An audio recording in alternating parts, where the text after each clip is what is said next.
When Budew first released, everyone knew Itchy Pollen was going to be a very powerful attack. But what we didn't know is that it was going to completely shape the way the game is played today. With Budew Wars taking over the top tables at competitive Pokemon tournaments, in today's video, I'm going to be going over everything you need to know about Budew and Itchy Pollen, which decks benefited from it the most, what tech cards you need to be playing in order to win these Budew Wars, and how to defend yourself from Itchy Pollen if you choose not to join the dark side. Before I get into the video, I'm going to take a second to shout out the Dragapult EX Masterclass that I'm doing tomorrow with Tanner Hurley. Of course, this video, I'm going to cover everything you need to know about Budew, but at some point, you got to stop using Budew. You got to start attacking, taking prize cards. And in this class, I'm going to go over when the correct time to do so is. I'm going to be going over all the different matchups, all the different cards you're going to be playing, and answering any questions anyone has about the deck. I do think this is the best way to play Budew, and I'll be talking about why in that class. So if you're interested in learning about this deck, the link will be in the description down below.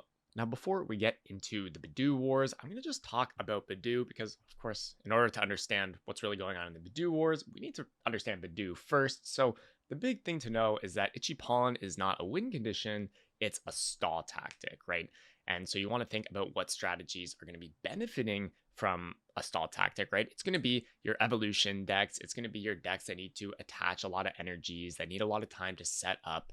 And it's going to be decks that have some sense of an advantage in the end game, right? And what I mean by this is that as the game goes on, certain decks get more powerful and certain decks get weaker, right? Like, so think of something like a Terra Box deck. They're going to be attacking on turn 2 with Torrential Pump, and that's really all they do for the rest of the game. There's no stronger attacks or tactics towards the end of the game, right? But if you think of something like a Gardevoir deck, right? If you give them enough time, maybe they get 3 Monkey Dories with 3 Dark Energies, they get 10 Psychic Energies in the discard pile, they're going to have Counter Catcher, things like that. Those are going to be the strategies and decks that benefit from stalling with Budew, right? And then the other thing to think about is you have to actually get there. So you need to be drawing cards. So, imagine both players are sitting behind a Budew, right? And one player has 3 Dracloaks drawing, well, not drawing, but seeing 6 cards a turn, and the other has 1 Dracloak. While the person with 3 Dracloaks is going to get to that, end game situation where you've got multiple Pults and multiple Dusknors, and now you're doing all these cool things, while your opponent is left in the dust. Another thing that benefits from this stall tactic is decks with a lot of supporters, right? If you think about it, you're going to be playing more turns, right? We'll see stream games last like 10 turns of just Itchy Pollen, Itchy Pollen, Itchy Pollen, right? And so if you play more supporter cards than your opponent, you're going to be generating advantage generally over time, right? If you can play, a Jacques, a Research, a Boss's Orders, an Iono every turn, and your opponent's just stuck there, not drawing cards, again, you're generating advantage. And that's going to be beneficial. So let's take a look at some of these decks that kind of benefit from this Budew stall. I already kind of mentioned it, but here we take a look at this Dragapult deck, right? Your kind of like end game advantage is going to be, you get your Pult up, you get a bunch of Dusknors up, and now you can make some really cool plays, take some multi KOs. Of course, Phantom Dive, the spread attack, very powerful. You got counter catchers, so you can do some kind of stalling plays, Iono, Unfair Stamp, right? All these cards that allow you to be stronger in the end game, right? And then you have Dracloak, which draws you cards. So while you're spamming Budew, you can draw a bunch of cards. And we see this is Drew Hedrick's list. He's got, 12 supporter cards. So definitely on the higher end, right? Think of something like a Terra Box deck. I think a Terra Box deck probably has like 8 supporters maybe, but that's kind of besides the point. We'll take a look at Henry Chow's Gardevoir deck here. A lot of similar ideas, right? He took a Gardevoir deck, he added in the Zoroark because he recognized that he needs to draw cards, right? If you're using Itchy Pollen and you're not drawing cards, you're not really gaining advantage. So there's a Zoroark line in this deck. And then the kind of end game strategy he's playing for is this Gardevoir EX, multiple Monkey Dories, maybe the Drifloon and the Screamtail as powerful 1 prize options. And then obviously the Clefairy and Mew kind of counter Dragapult, which is the other prominent Budew deck.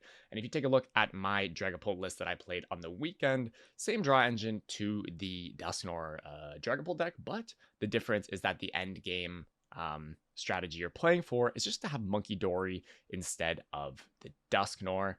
Additionally, the Genesect kind of also lets you have a bit of a stronger endgame, right? You spam Budew, which gives you time to set up Genesect, and then you stop Bedewing, and your opponent can't play their A-Spec, so they just never get to play it. So now that we kind of understand what's going on with Budew, why we're using it, we can start to think about who is winning the Budew war.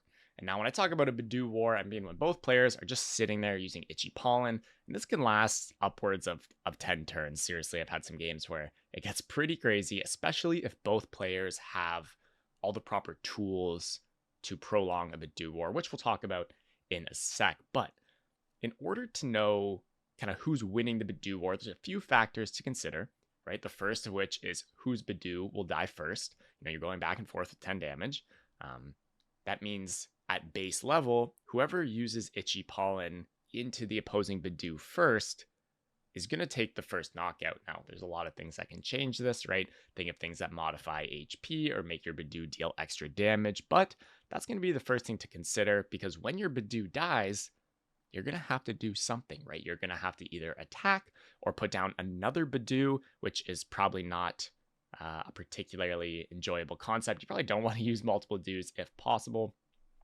The other thing to consider is who is drawing more cards, right? I talked about this already, but if you're both Bedewing and one person is using Dracloak 3 times a turn, it probably doesn't matter if their Budew is going to die first, because when their Budew dies, they're going to have some kind of combo play. Maybe it's like Halucha Phantom Dive or Dusknor Phantom Dive, right? Whatever it might be, they're going to get there. And then, of course, the other one, who is attaching more energies. This is especially important with Dragapult decks. With a Gardevoir deck, I might kind of more consider this like how many energies they're discarding, right? Because the Psychic Embrace takes all the energies from the discard, so that's kind of how they're setting up their attachments. Or also like the dark energies on the Monkey Dory. That is kind of what I would think about there. So in order to win the Budew war, I mean, I kind of mentioned the factors that help you win, right? Whose Budew is dying first, right? So we got Bravery, Charm, and Lux Cape. Those help boost our Bedew's HP, meaning that our Budew will die second, right? If we have a Bravery Charm and our opponents don't, well, our Budew is going to live 5 more turns. Theirs is going to die. They're going to have to do something, and then we're going to be able to like Unfair Stamp or Counter Catch or whatever, right? Additionally, Dusclops and Monkey Dory, that's going to help you generate damage onto your opponent's Budew, right? You've seen Curse Blast KO your opponent's Budew. They don't have another one. Again, they have to do something. Monkey Dory, I think, is even stronger, right? That way you're not giving up prize cards. You're healing your Budew, and you're killing your opponent's Budew. Now, when you both have Monkey Dory and both have Charm, it gets a little wonky, but we'll get to that. Otherwise, you need the draw power. So I've got Dracloak and Zoroark. You don't necessarily need to be playing these Pokemon if you have a steady flow of like researches and other ways to draw cards. I'm not really sure what else that would be, but these are definitely kind of the best ways to continually be drawing cards and generating advantage in games that last like 20 turns or something, right? And then the Genesect, I've kind of put on there. It's a little less clear. It doesn't really follow the other criteria, but essentially what the Genesect lets you do is, go in and knock out your opponent's Budew without getting immediately punished by an unfair stamp, right? They obviously can't stamp if you have a Genesect. Additionally, cards that help the Budew war, it's just going to be more supporter cards, right? We saw, well, I didn't actually count the supporter cards in all the decks, but I'm sure all of them had like 12 or more supporter cards, right? The more Jacques, Crispins, Researches, Brock's Scouting, I think it's called, Boss's Orders, right? All these cards that you can actually play under Budew, the more you have in them, the better you're going to be in these Budew wars. But it is a balance, right? The more supporter cards you put in your deck, the worse you are against the decks that don't try to Budew you. So it's like this kind of balance of how much Budew is there going to be and how much do you want to prepare for that. One other thing I want to talk about before we get into some examples, I'm going to go over some of the stream games from Atlanta, talk about kind of the dynamics of those Budew wars that we saw.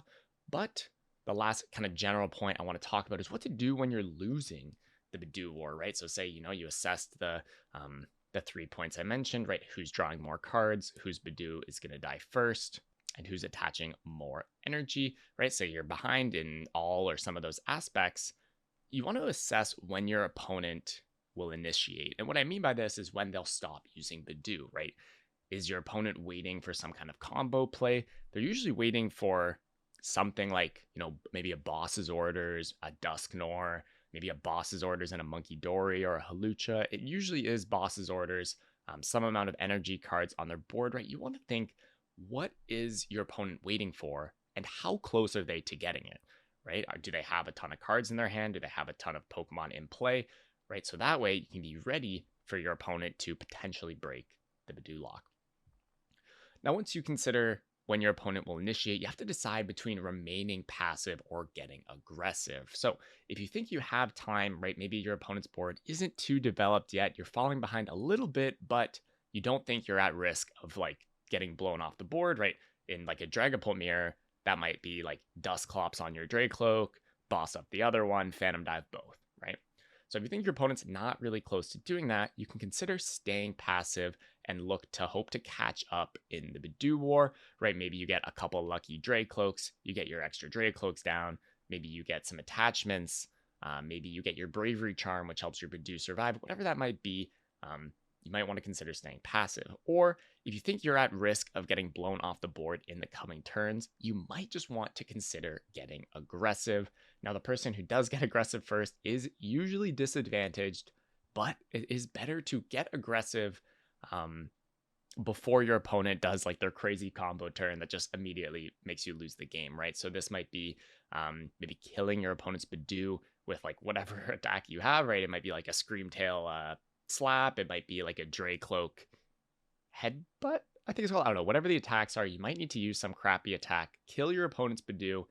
Another one is to like pop a Dusclops onto your opponent's Budew. If you're losing the Budew war, these can be viable strategies to kind of hope to break the item lock, so your opponent doesn't continue to generate advantage.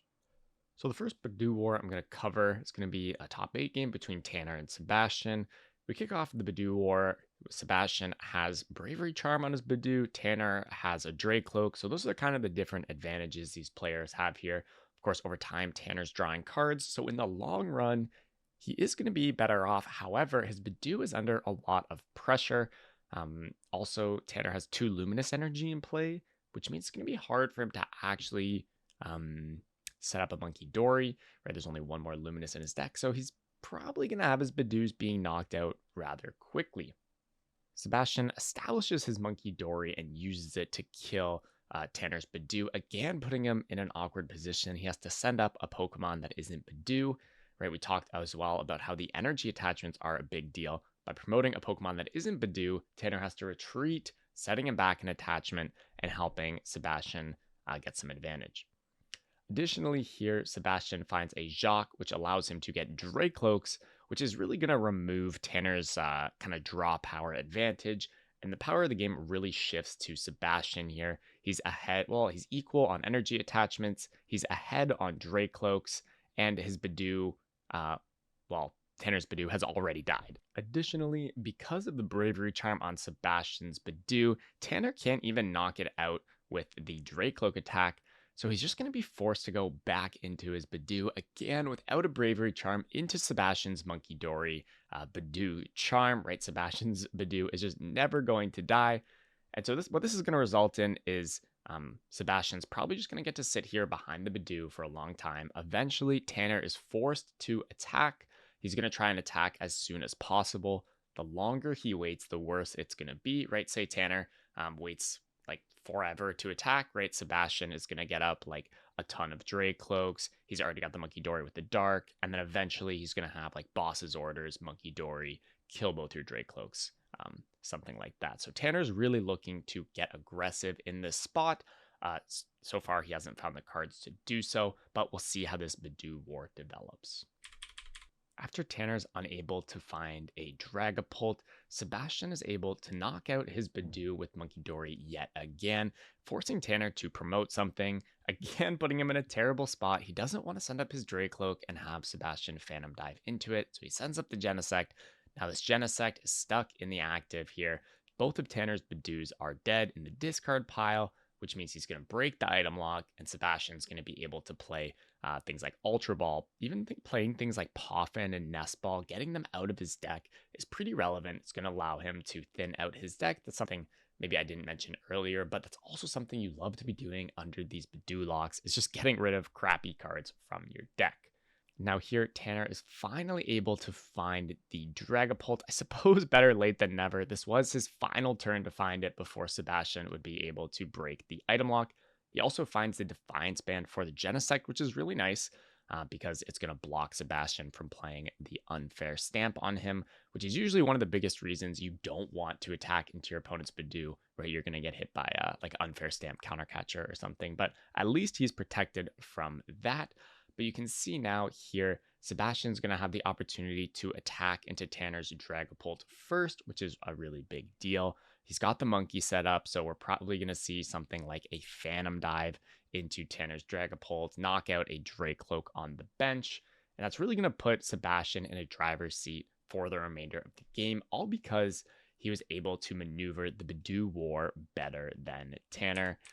Getting into our next Budew War here, we kick off the game with some crucial information. Sebastian has prized 2 Dracloaks and his Bravery Charm, so not only is he going to be struggling to find those Dracloaks, which means he's going to be behind in the draw power, he's also going to be behind in his Budew dying, right? His Budew's going to die first because he doesn't have that Bravery Charm, assuming Tanner is able to set up that Monkey Dory. We could see that Budew go down as early as a turn or two. Now, Sebastian's monkey does protect him nicely.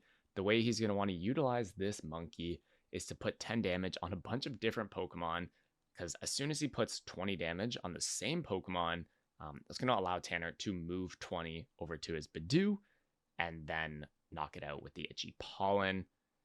Also, Sebastian is going to have to Itchy Pollen into the Budew. Tanner's going to have 20 damage, and then that's going to take out his Budew regardless. So a lot of pressure on this Budew. This definitely shows why the Bravery Charm is important. If Sebastian has the Bravery Charm and the Monkey Dory, his Budew essentially gets to live forever until he's able to find that big combo play, right? That like Boss's Orders plus Monkey Dory plus a full powered up Dragapult and like kill 2 Dracloaks, right? That's like really what you're trying to build up to if you have infinite time to do so. A few turns later, Tanner has set up multiple Dracloaks, has a few attachments on them, and Sebastian decides that because he is losing this Budew War, he actually just needs to let his Budew die so his Pheasantipede can draw him cards. He knows that if he sits here forever, continues to use Budew, and doesn't try to, he's trying to get aggressive, really, with the Pheasantipede draw, maybe get like a way to knock out this Budew, some Dracloaks, etc., because if he continues to sit here doing nothing, eventually Tanner is going to set up that play I've been mentioning, right? Dragapult, Monkey Dory, Boss, kill both the Dreepies, or like kill Pheasantipede and Dreepy, whatever his combo play is. Sebastian needs to do something about it, or else eventually that's going to happen and he's going to lose the game. In these Budew Wars, you want to be thinking of what that play is your opponent's building to, how close are they to it, and here Tanner's getting pretty close. All he needs is a Luminous Energy on his Monkey Dory, a Dragapult, and a Boss's Orders. I can't exactly see his hand here, but I assume it's pretty big. He's been using 3 Dracloaks a turn for a long time now. Of course, this Genesect also a part of the combo blocking Unfair Stamp. You know what? We actually might be about to see him go for the play here. No, just going to be the Itchy Pollen here. Okay, he's going to take out the Budew. But I imagine this Phantom Dive play is coming in soon here. Sebastian here is going to get to use Pheasantipede, flip the script. He ends up not finding any Dracloaks from what I remember, and he just ends up using Itchy Pollen once again. And then eventually Sebastian ends up using Defiance Band on his Budew to take out Tanner's Budew, right? This is his idea of getting aggressive. He needs to break this item lock as quick as possible and just hope that Tanner hasn't found the Boss's Orders yet. And we see it at the top of Tanner's hand here.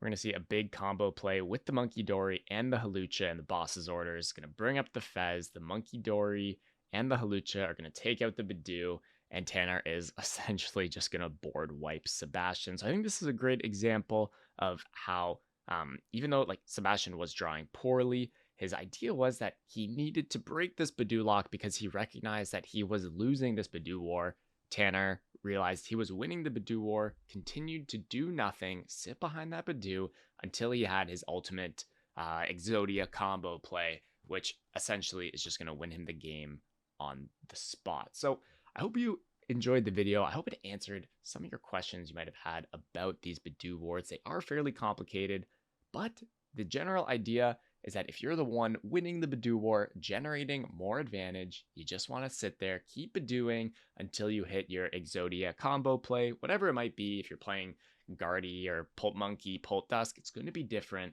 And then if you're losing that Budew war, you need to start attacking before your opponent gets to that Exodia play. You don't want to attack too soon and open yourself up to, like Unfair Stamp, Counter Catcher, etc. when you're not ready. But you do need to attack before your opponent hits the Exodia combo, or else you'll end up in a situation like poor Sebastian here, just completely locked out of the game.